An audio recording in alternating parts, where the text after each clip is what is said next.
Got a couple Model M keyboards here. This one is from 1996, and this one is from 1988. This one is a little bit newer than this one is. Newer ones tend to have this blue badge on them. Older ones either tend to have the black or gray badge, or that's oval like this, or they'll have a silver square badge on them, both with the IBM logo. Newer ones tend to have this sort of Arial style labels under the LEDs. Older ones tend to have this other kind of font that are over the LEDs. There's all kinds of variants in between. I'm just trying to show you two of them that are kind of representative of their class. So this one was made in 1996. It's a part number 92G7 blah blah blah blah. Manufactured for IBM by Lexmark. That's what it says on the label here. This one has nothing about Lexmark on it. Lexmark didn't exist then. It's from 1988. And it's part number 1391401. And this is the kind of older Model M that you'll most often run into on sites like eBay or whatever. These tended to ship with the PS2 computer. That's why there's a bazillion of them. These other ones may have shipped with PS2 computers later on, or they might have been bought one-off in the store, but at that point, IBM had sold off their computer accessories business to, well, they kind of divested themselves of computer accessories and created Lexmark to do that. So I'm going to open these up and show you the difference between the two. Both of them are wonderful keyboards. I wouldn't suggest not getting either one of them for various reasons. They type great. They sound great. So I wouldn't buy one just because it's new or old or whatever. I would weigh some other options. I'll show you what those are in a second. This is our older Model M. Older Model M. One thing you'll notice about the bottom is it's got the speaker grill on it. Those aren't filled in by speakers on any Model M I've ever seen. They're just there because they were part of the mold. On the newer ones, they just don't exist. Not a plus for either kind. But one of the things about the older Model M's is that their casing, the top and bottom case, this being the top case and this being the bottom case, is quite a bit thicker than the other one, the newer ones. As time went by, they made this plastic kind of thinner and thinner. And even today, you can buy a new Model M. The plastic is much, much thinner on models you get from Unicomp. I think it's actually even, you can sort of feel it in the weight of the thing. This one is heavier than the newer models. And so when you take this thing apart, what's nice about it is that you take those 4 screws out, and this whole assembly just lifts right out, like that. It's wonderful. Now this one I've bolt modified, and you have to do that. That's sort of the Achilles heel of these things. The older ones, well, all of them really, the older they are, the more likely it is they're going to need to be bolt modified.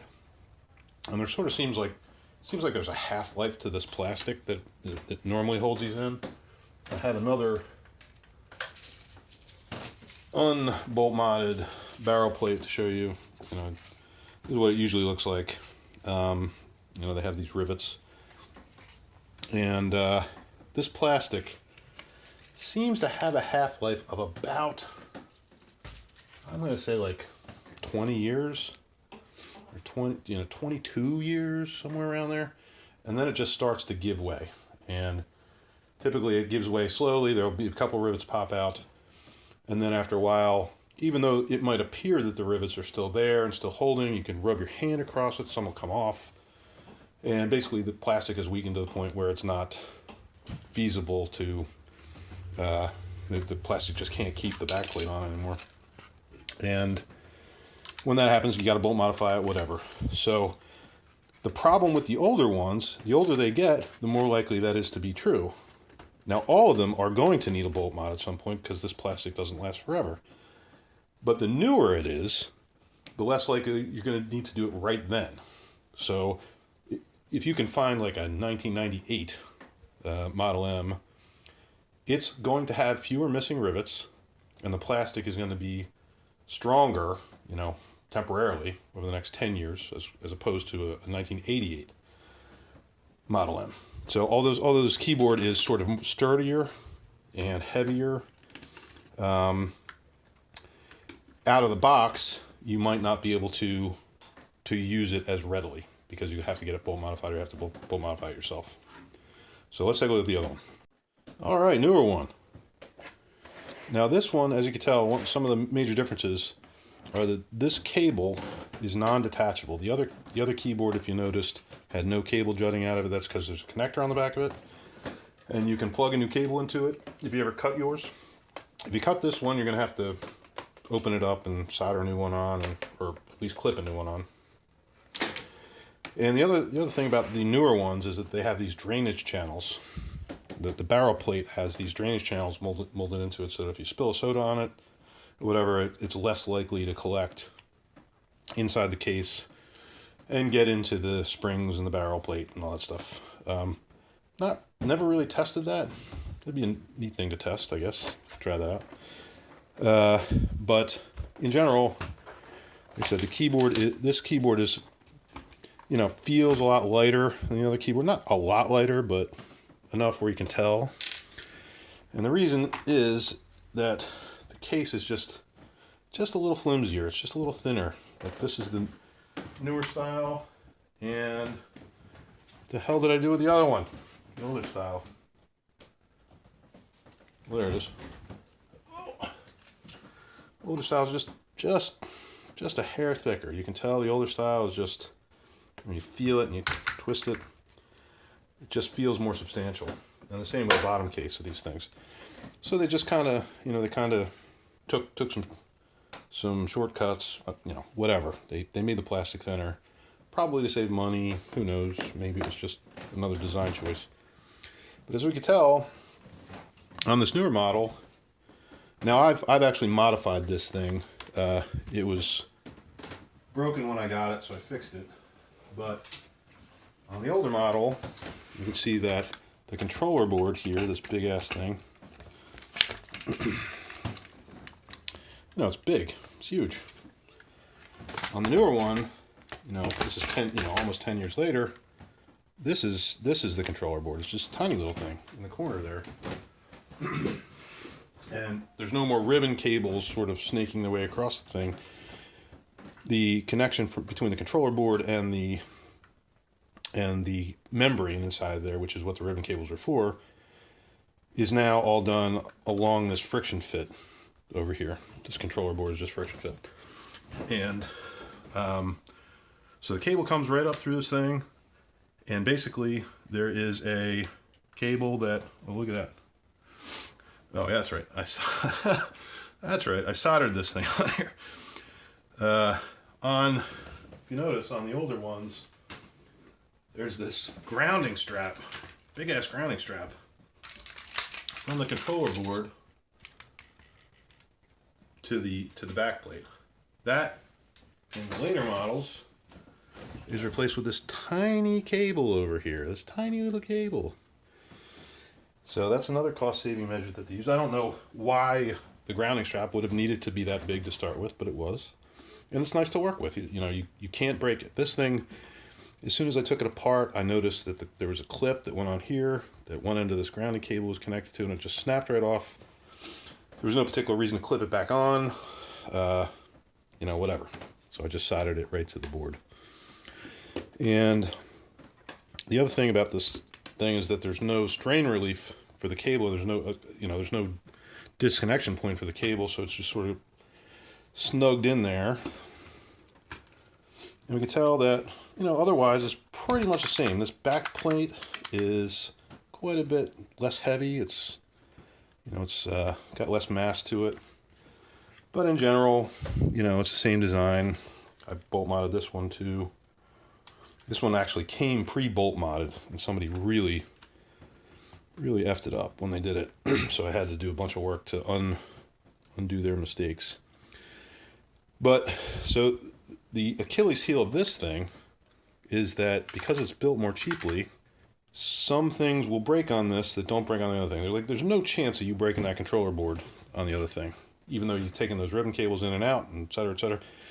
This is actually a much better design because there's only one connector here.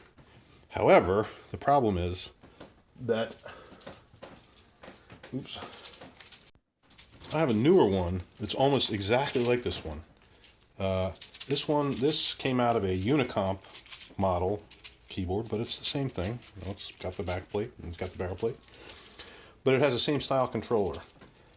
And if you'll notice, there's a clip, at least in this one there is, a clip that holds this controller board in, and all you do is you sort of clip it off, and you kind of be real careful and pull it out like that. And this is the ribbon cable from the membrane of the keyboard in between the barrel plate and the base plate. Look at that little thing. Tiny little thing, right? Great, fantastic. Now the problem is with these things is that the more times that you take this in and out, the likelier it is that these little pins here are going to snap. And they're made of the same plastic as the rivets are. So over time, one of these times I'm going to take this out of here, and these pins are going to go bye-bye. And then I won't know how to line up the contacts of the controller with the membrane anymore. And it won't really fit there anymore. I'll have to rig something up, which is what I did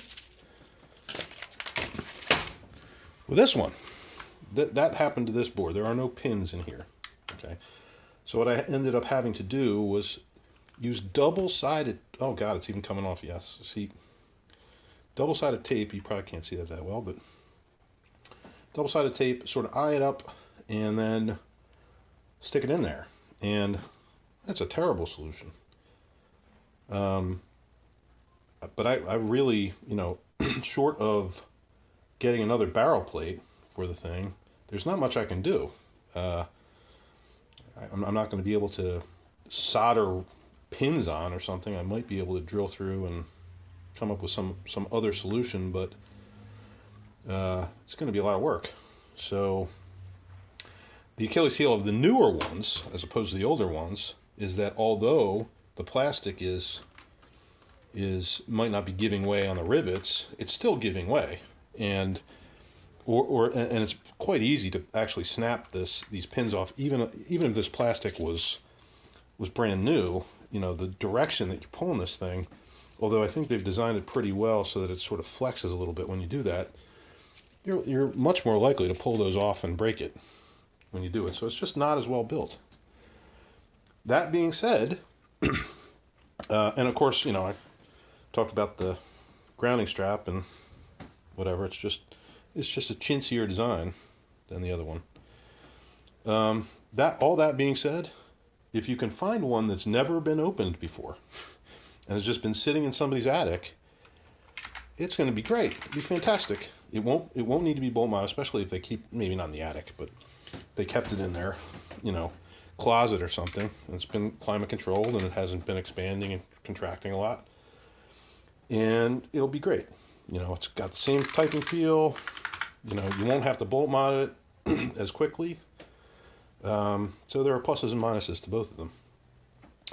Now, this style of keyboard, this sort of newer IBM, from Lexmark, built for IBM by Lexmark keyboard, is exactly, well, this thing is from 2008 or 2006, sorry, and this was sold by Unicomp, so they are almost exactly the same design. I'm sure if I took this controller out, of here, it would probably work in here, even though this is from 1996.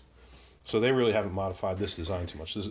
And probably, although I don't have any newer model Unicomp than this one, I suspect that this is the same design they're selling these things with today.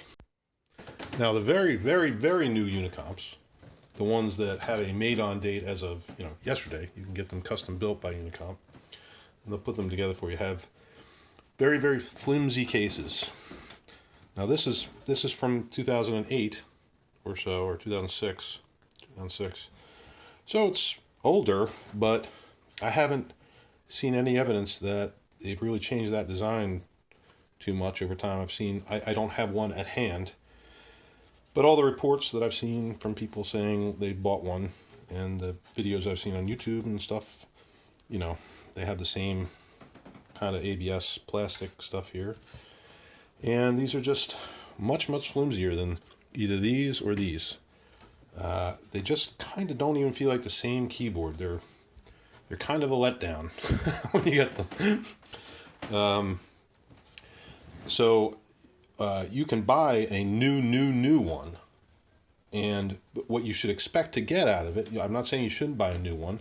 What you should expect to get from it is something closer to this style with this sort of chintzier design and a chintzier case than even this one is. But that being said, it'll, as long as the case doesn't break and the electronics don't fry, it'll last you for 25 years, most likely, because it's essentially the same design as these are. So, basically, if you want something for nostalgic value, and you don't mind sort of maybe having some trouble and maybe needing to get some bolt mod done or doing it yourself, I would suggest the older, the old style Model M's from about 1985 till I think 92 or so, and it's really about the year. It's not really about the model number. The model numbering scheme is pretty screwy, but anything from about 85 till 92 or so, maybe even 93, that's what you're looking for. If you're looking for a keyboard that will last you a long time and you don't need to mess with or whatever, I'd get a newer Model M made by Lexmark, or one even newer one made by Unicomp, and they're all awesome keyboards. It's just that personally I prefer the older ones because they're just built to last, although they don't, which is the shame of them. But once you do bolt mod it, then it really will last forever.